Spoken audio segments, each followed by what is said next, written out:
नमस्कार साथियों सभी को कृपया करके चैनल को सब्सक्राइब कर लें जिन्होंने अभी तक चैनल को सब्सक्राइब नहीं करा है। तो आज हम बात करेंगे कुछ ऐसे महत्वपूर्ण प्रश्न के बारे में जो पृथ्वी से संबंधित है, पेपर में बार बार रिपीट होते हैं। तो हम आगे बढ़ते हैं पहले प्रश्न की ओर। प्रश्न नंबर 1, पृथ्वी अपने अक्ष पर कितनी डिग्री झुकी हुई है? आंसर है 23.5 डिग्री। प्रश्न नंबर 2 है, सौरमंडल का एकमात्र ग्रह जिस पर जीवन है पृथ्वी। प्रश्न नंबर 3 है, सौरमंडल के बड़े ग्रहों में पृथ्वी का स्थान कौन सा है? 5वां। पृथ्वी का विषुवतीय व्यास कितना है? 12,756 किलोमीटर। इसी तरह इसका ध्रुवीय विकास कितना है? 12,714 किलोमीटर।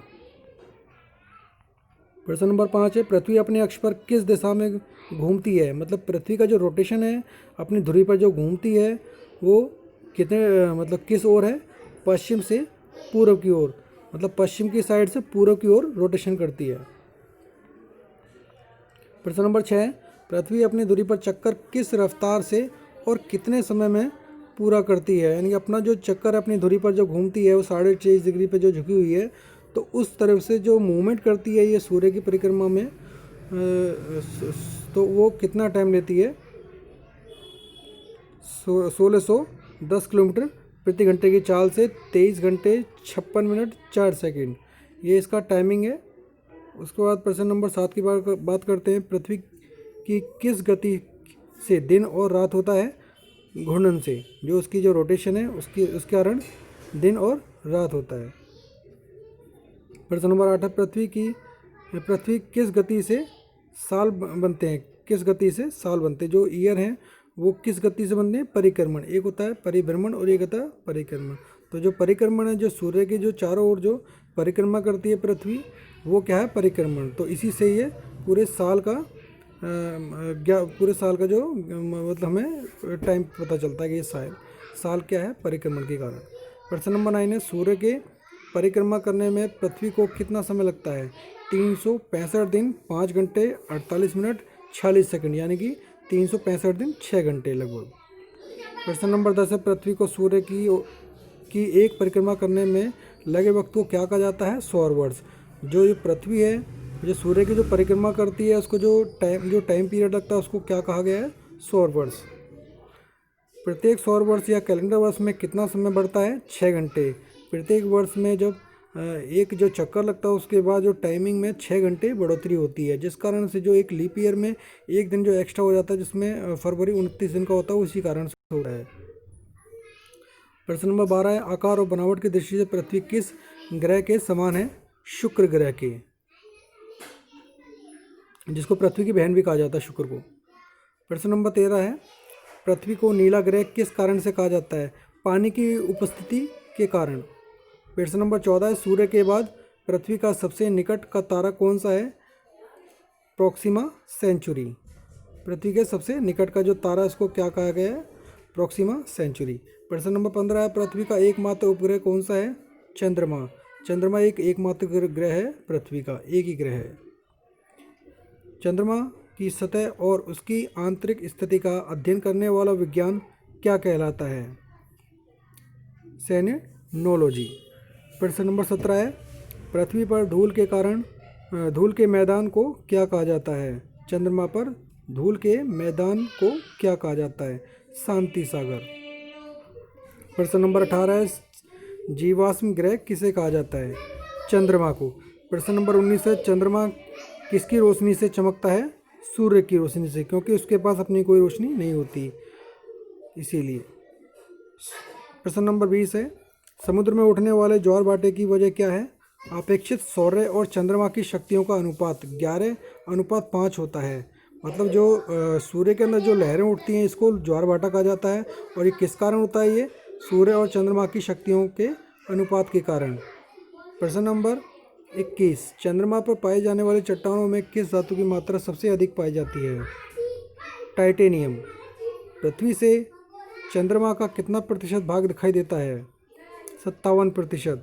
बाकी 43% नहीं दिखता, वो छुपा होता है।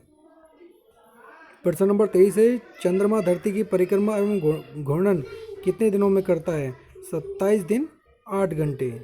मतलब चंद्रमा धरती की परिक्रमा, क्योंकि ये उसका उपग्रह है, उपग्रह जो होता है वो किसी न किसी ग्रह के चारों ओर घूमता है, तो वो उपग्रह होता है। ठीक, क्योंकि उसकी अपनी कोई सौरमंडल, अपना कोई सौरमंडल नहीं होता, वो सौरमंडल के अंदर ग्रह की चारों ओर परिक्रमा करता है। चंद्रमा का सबसे ऊंचा पर्वत कौन सा है? लिबनिट्ज पर्वत। प्रश्न नंबर 25 है, चंद्रमा पर सबसे पहले पहुंचने वाली अंतरिक्ष यात्री कौन थे? नील आर्मस्ट्रांग एवं सर एडविन एल्ड्रिन। चंद्रमा पर कब अंतरिक्ष यात्रियों ने पहुंचने में सफलता पाई? 21 जुलाई 1969 ईस्वी में। प्रश्न नंबर 27 है, चंद्रमा पर पहली बार पहुंचने वाले अंतरिक्ष यात्री किस यान से गए थे? ऐसा कौन सा यान था जिसके माध्यम से वो चंद्रमा पर पहली बार पहुंचे थे अंतरिक्ष यात्री? अपोलो 11। प्रश्न नंबर 28 है, प्रकाश चक्र क्या है? वैसी काल्पनिक रेखा जो पृथ्वी के प्रकाशित और अप्रकाशित हिस्सों को बांटती है, उसको प्रकाश चक्र कहा जाता है। प्रश्न नंबर 29 है, पृथ्वी के परिभ्रमण की दिशा क्या है? पश्चिम से पूर्व की ओर। ये परिभ्रमण है, और जो परिक्रमण होती है उसकी पश्चिम से पूर्व उसकी भी।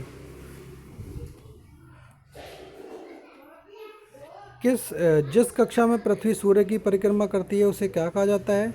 दीर्घवृत्तीय है। प्रश्न नंबर 30 को ध्यान सुने। जिस कक्षा में पृथ्वी सूर्य की परिक्रमा करती है उसे क्या कहा जाता है? दीर्घवृत्तीय, यानी कि बड़ा वृत्तीय। एप साइड रेखा क्या है? अपसौरिक और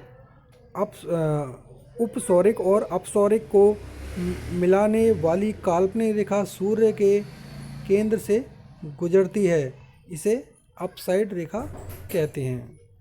प्रश्न नंबर 32, औपसौरिक क्या है? 3 जनवरी को सूर्य और पृथ्वी के बीच की दूरी कम हो जाती है, जिसे उपसौरिक कहा जाता है। भाई जब दूरी कम हो रही है सूर्य पृथ्वी के, इसका मतलब उसके निकटतम आ रहा है, यानी कि इसके पास में पृथ्वी और सूर्य की जो स्थिति है आसपास हो जाती है, बहुत पास हो जाती है, इसीलिए इसको उपसौरिक कहा जाता है। वो कब होता है? 3 जनवरी को। और अपसौरिक क्या है? जुलाई को पृथ्वी और सूर्य से कुछ दूर चली जाती है, इसे अपसौरिक कहा जाता है। यानी दूर की स्थिति को अप कहा जाता है और पास की स्थिति को उप कहा जाता है। तो उपसौरिक और अपसौरिक, इस तरीके से आप इनको याद कर सकते हैं। दोनों का टाइम पीरियड क्या है? जनवरी में जब सूर्य और पृथ्वी के बीच की दूरी कम हो जाती है उसको उपसौरिक कहा जाता है, और जब जुलाई के महीने में पृथ्वी और सूर्य की जो बीच की जो दूरी होती है वो थोड़ी दूर हो जाती है, उसको अपसौरिक कहा जाता है। प्रश्न नंबर 34 है, अक्षांश क्या है? यह ग्लोब पर पश्चिम से पूर्व की ओर खींची गई काल्पनिक रेखाएं होती हैं, जिसे अंश में प्रदर्शित किया जाता है, यानी कि उसका एक तरह का डिग्री दर्शा दी, किसी भी स्थिति को दर्शाने के लिए उस पर एक काल्पनिक रेखा बनाई गई है। कहाँ पर?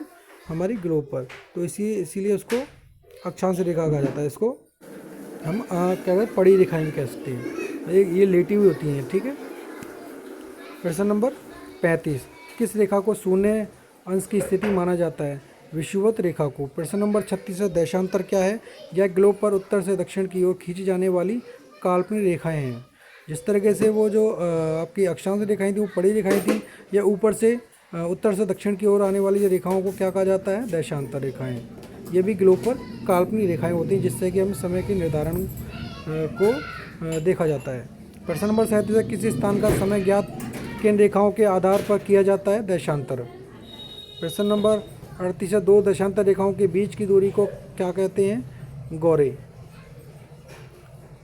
सूर्य ग्रहण क्या है? जब कभी दिन के समय सूर्य तथा पृथ्वी के बीच चंद्रमा आ जाता है तो सूर्य की चमकती सतह पृथ्वी की वजह से दिखाई नहीं देती, इसे सूर्य ग्रहण कहते हैं।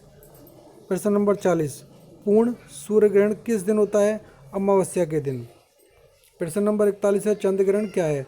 जब सूर्य और चंद्रमा के बीच पृथ्वी आ जाती है तो सूर्य की पूरी रोशनी चंद्रमा पर नहीं पड़ती, इसे चंद्र ग्रहण कहते हैं। प्रश्न नंबर 42 है, पूर्ण चंद्र ग्रहण किस रात को होता है? पूर्णिमा की रात को।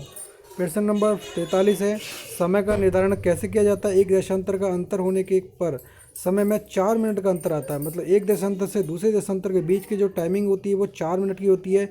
इसी तरीके से समय का जो निर्धारण इसी 4 मिनटों के अंतराल पर इसको जोड़कर या घटाकर किया जाता है। चूँकि पृथ्वी पश्चिम से पूर्व की ओर घूमती है, इसलिए पूर्व की ओर बढ़ने पर प्रत्येक देशांतर पर 4 मिनट बढ़ जाता है। पश्चिम जाने पर प्रत्येक देशांतर पर 4 मिनट घट जाता है।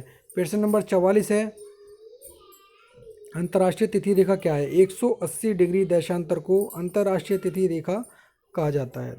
धन्यवाद, आज के लिए इतना ही वीडियो में।